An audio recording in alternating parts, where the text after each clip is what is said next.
Hello and welcome to Man Cave Media. On this channel I talk about beer, sneakers, tech, and toys. If you're new here, please feel free to hit that subscribe button and hit that notification bell. Also, please connect with me on social media. I'm on Instagram at media.mancave and on Facebook and Twitter at mancavemedia.org. And finally, if you enjoy listening to podcasts, please check out the League of Sedentary Gentlemen. We're available wherever you get your podcast or direct from our website at man-cave-media.org. All right, continuing with my hi-fi or audio upgrade in my office. It's time to unbox some speakers. Let's check them out.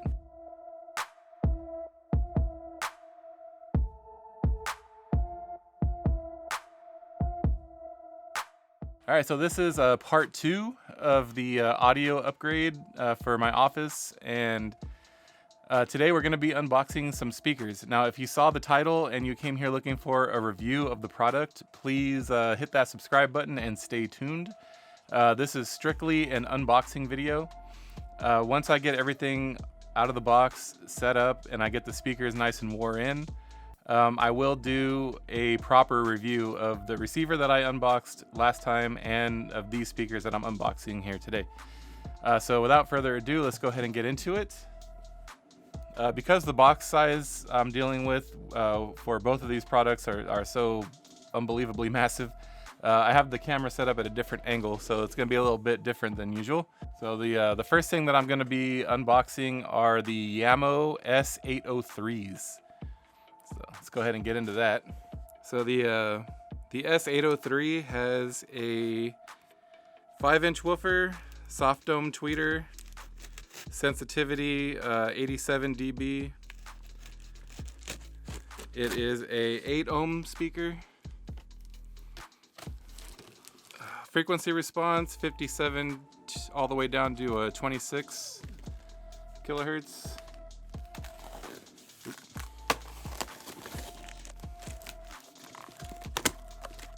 So it has a vinyl finish, so that's kind of where you're saving money here, is with the actual materials that they use to build the speaker. Now, for those of you who don't know, Jamo is owned by Klipsch. So, and in my opinion, and a lot of people's opinion, when you're dealing with Klipsch below the $500 price point, any Jamo speaker will be like equal, if not better. So bear that in mind. If you like the look of the Klipsch, you know, those pretty chrome woofers and the cherry wood cabinets and all of that, then by all means, you know, spend the extra money for those. But if you're only in it for the sound quality, at that price point, the Jamo is going to be the better option, in my opinion, of course, my humble opinion. I don't consider myself to be an audiophile. I do care about what my music sounds like. I do enjoy music a lot, but I don't consider myself an audiophile by any means.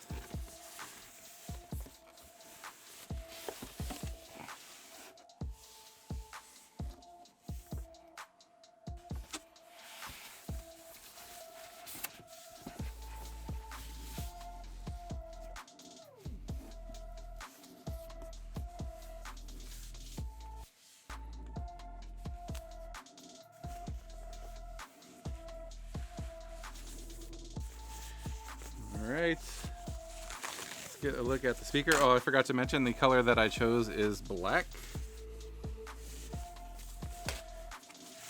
And I believe the surround on the tweeter is actually a different color. We're going to find out right now in a moment.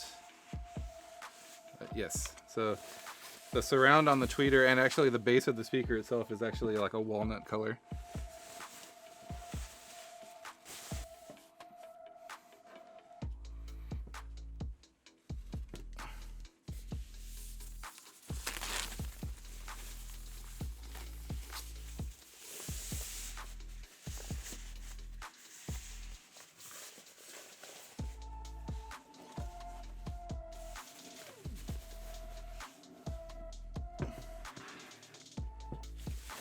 Right. So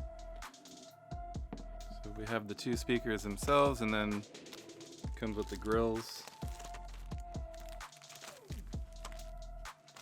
which which are actually quite nice, especially if you're kind of into that retro vibe. Peekaboo. These are a little large for my table. My setup is not designed for products of this size. This is kind of a rare occasion. It's not something that I do often. But anyhow, let's get into this the best way we can. I guess we only need one of the speakers up here while I talk about them.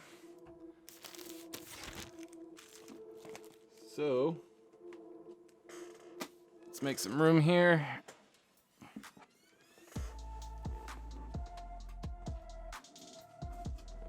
All right, so here's the speaker itself, the Jamo S803.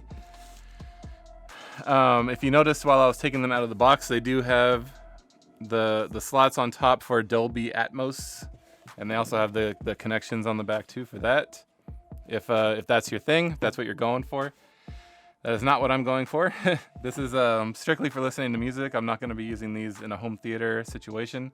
But they do have a home theater kit that is very affordable and gets excellent reviews. So just putting that out there. So as you saw on the connections, it will take a banana plug or bare wire.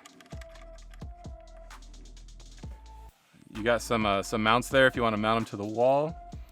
I chose black because that's already kind of the theme of my office. The tweeter surrounds do have a walnut color, and so does the bass, which is it's pretty nice. 5-inch woofer, rubber surround, soft dome tweeter, and the grill.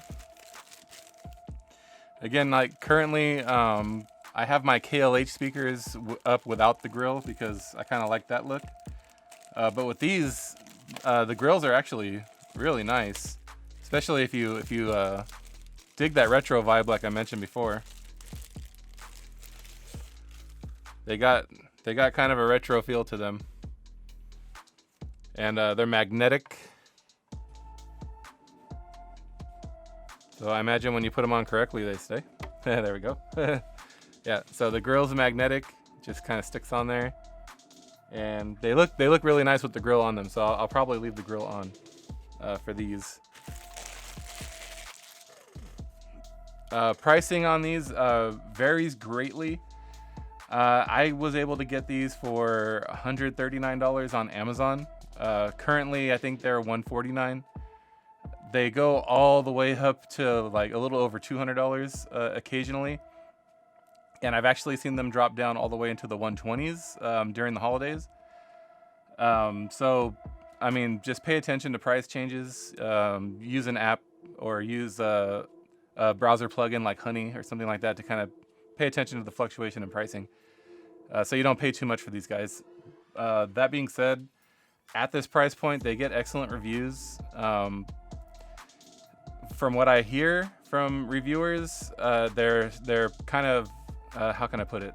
They're scooped out a little bit. The mids, they're kind of like, they're already EQ'd. So they have more treble and more bass, and the mids are kind of, just picture a scoop shape. They're kind of set up for that. So if you're one of those people that considers themselves a real audiophile and you like speakers to be neutral or flat, these are not going to be for you. That is not me. I do enjoy how, I care about how my music sounds, and I enjoy listening to music. But I only want that flatness when I'm editing something. When I'm trying to enjoy my music, I don't mind a speaker like this that's been, tuned a little bit. I think it's fine. And so that being said, moving on. So let's go ahead and get the subwoofer unboxed. Now, if you didn't watch the first part of this series, I went with an amplifier that has a sub out because the current speakers that I have, they are some old KLHs from the early 90s. I don't remember the model right off the top of my head, but they have massive 15-inch woofers, and I was a little bit worried that I wanted to upgrade and downsize at the same time, but I also did not want to sacrifice the quality that I've become accustomed to. And so I was a little bit worried about these guys reproducing those lows that I've become accustomed to having out here with that 15-inch woofer. And so I went ahead and got an amplifier with the sub out, and I bought the matching Jamo sub for these. And so let's go ahead and get that out of the box, and I'll set these aside. All right, again, you gotta please excuse any awkward angles I got going on here. Like I said, my rig is not set up for products of this size. I don't normally do stuff like this.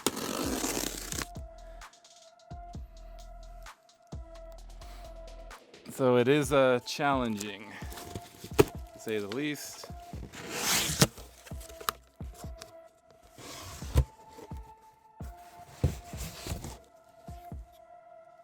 And this guy's heavy, it's gonna have to go on the ground. Stand by. All right. Man, oh man, oh man. This thing is an absolute unit.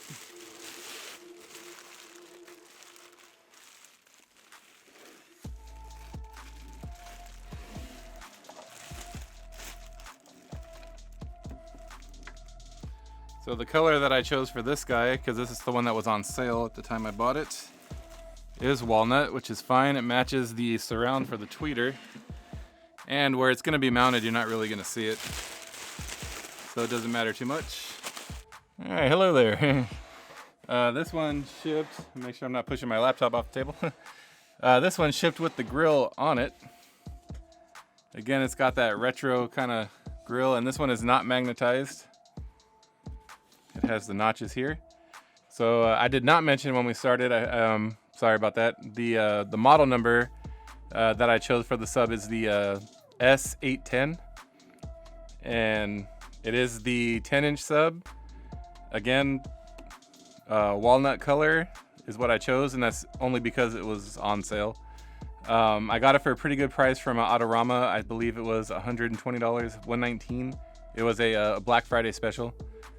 And I think normal price for this guy is $139, if I'm not mistaken. And I don't really pay attention too much to the price of the subwoofers because it was kind of like a last minute thing that I decided to do.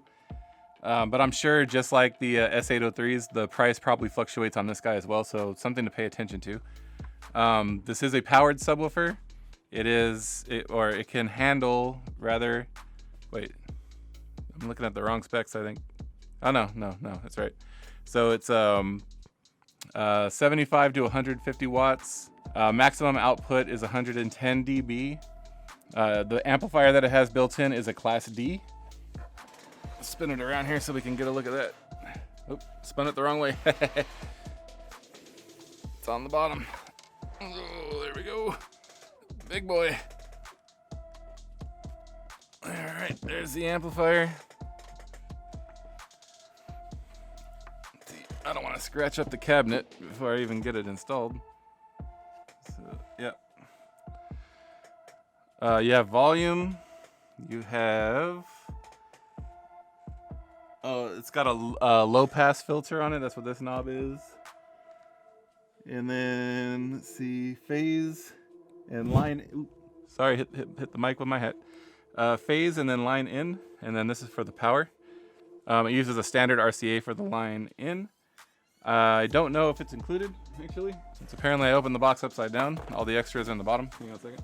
On the S803, the extras were on top, and wow, somebody macheted my instruction manual. Look at this thing. I promise that was not me. This was in the bottom of the box. Wow, I'm a little bit concerned about that.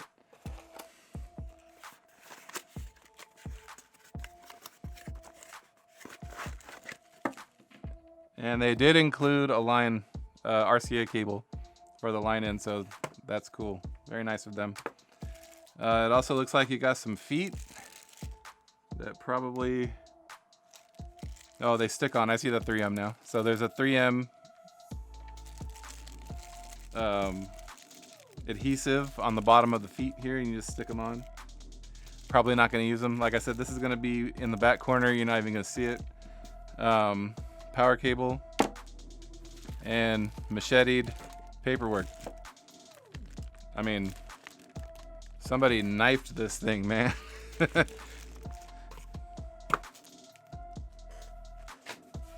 a little concerning. I didn't see anything immediately wrong with the speaker itself, which hopefully there isn't, because I've had this for a while. I wasn't, like I mentioned in the first video, I was not in a hurry to get this done because currently there's nothing really wrong with my setup. The only thing is I wanted to downsize because these KLH speakers are huge. They take up a ton of room in my office, and space is at a premium back here, so I wanted something smaller, and that was my motivation for doing this. But I was not in a hurry. It sounds great the way it is, and so I've had this guy back here. Like I said, this was a Black Friday special. I've had this guy back here since December when it finally arrived, so hopefully there's nothing wrong with it. Like I said, I didn't see anything immediately wrong, but the way that somebody macheted that instruction book, it's got me a little concerned. But anyhow, so stay tuned. I'll let you know if there's anything wrong with it once I get it set up. So again, this also comes with this retro style grill. It is not magnetized. It's got the pegs on it. So not magnetized like the smaller ones, probably because of the size of it. But I'll leave it on, but like I said, where it's going to be mounted, you're not going to be able to really see it. So, but anyways, let's get this guy out of the way. Oh goodness, it's heavy. All right, so now I've got everything out of the box. I'm going to go ahead and get it all set up. I'll break in the speakers, and then keep an eye out for part 3 of this series, where I will talk a little bit about my existing setup before I tear it down, and I'll do some sound comparisons. It's not going to be fair either way. Both setups have strengths and weaknesses, different strengths and weaknesses, I should say. So it's not going to be fair either way, but I'll still do a little bit of a comparison. And hopefully, obviously, the new setup sounds a little bit better than what I have. The setup that I have now is going to be kind of a hard act to follow. It's a good receiver. They're good speakers. It was the 90s greatest, is what they had to offer back then. But it sounds great still, even for its age. And I will be keeping the receiver. The speakers, unfortunately, I don't have a place to store them, and they need some work. So I'll probably just be either giving them away, or hopefully it doesn't come to this, but they'll probably end up in a landfill. I just don't have space to keep them. But the receiver, I will be storing that away for a rainy day. Maybe someday one of my kids will want it or something. But anyhow, that being said, once I tear down the old system, I'll get this set up. I'll get the speakers broken in, and stay tuned for part 3. Where I will be doing a review of everything that I unboxed. If you missed the first part of this series, please go back and watch it, where I unboxed my Dayton Audio hybrid tube amplifier. So again, if you are looking for a review of any of these products that I unboxed in part 1 and in this video, please stay tuned. That is coming in part 3. All right, that's all I have for this one. Thank you again for stopping by. Please smash that like button if you enjoyed this video. I hope you have a great afternoon, and like always, thank you for watching.